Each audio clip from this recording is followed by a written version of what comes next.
5 రోజుల యుద్ధం ఏం మిగిల్చింది? తెగిన తలలెన్ని, శిథిలమైన బతుకులెన్ని, ప్రపంచ మార్కెట్లలో ఆవిరైన కోట్లెన్ని, రాబోయే రోజుల్లో కాచుకూర్చున్న భయాలేంటి? ఫిబ్రవరి 28న ఇరాన్, ఇజ్రాయెల్, అమెరికాల యుద్ధం ప్రారంభమైంది. 5 రోజులు గడిచినా ఆగడం లేదు.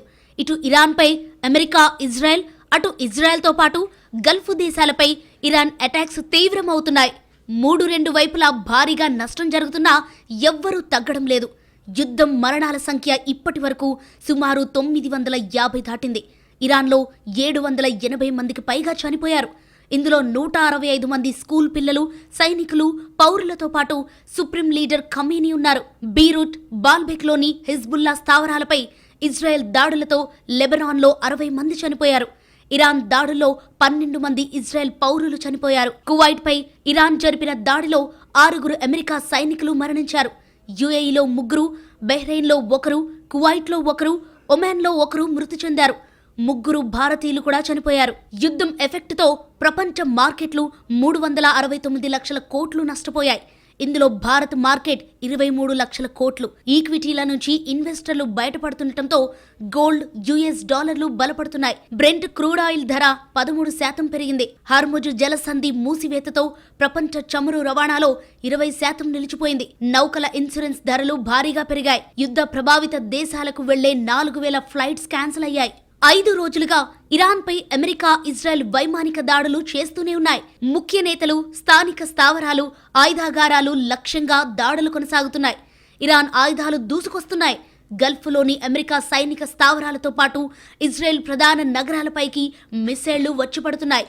5 రోజుల్లో ఇరాన్ 500కి పైగా బాలిస్టిక్ మిసైళ్లను ప్రయోగించింది. 2000 బాలిస్టిక్ షహీద్ క్షిపణులతో దాడి చేసింది. అమెరికా, ఇజ్రాయెల్ సంయుక్తంగా 2000 స్ట్రైక్స్ చేశాయి. ఇందులో అత్యధికం టోమహక్ క్రూయిజ్ మిసైల్స్. ఇరాన్ $20,000 విలువైన క్షిపణులను ప్రయోగిస్తే వీటిని కూల్చేందుకు ఏకంగా $4 మిలియన్ ఖర్చు చేసింది అమెరికా. కేవలం ఒక్కరోజు యుద్ధానికే అమెరికా 7,000 కోట్లను ఖర్చు చేసింది.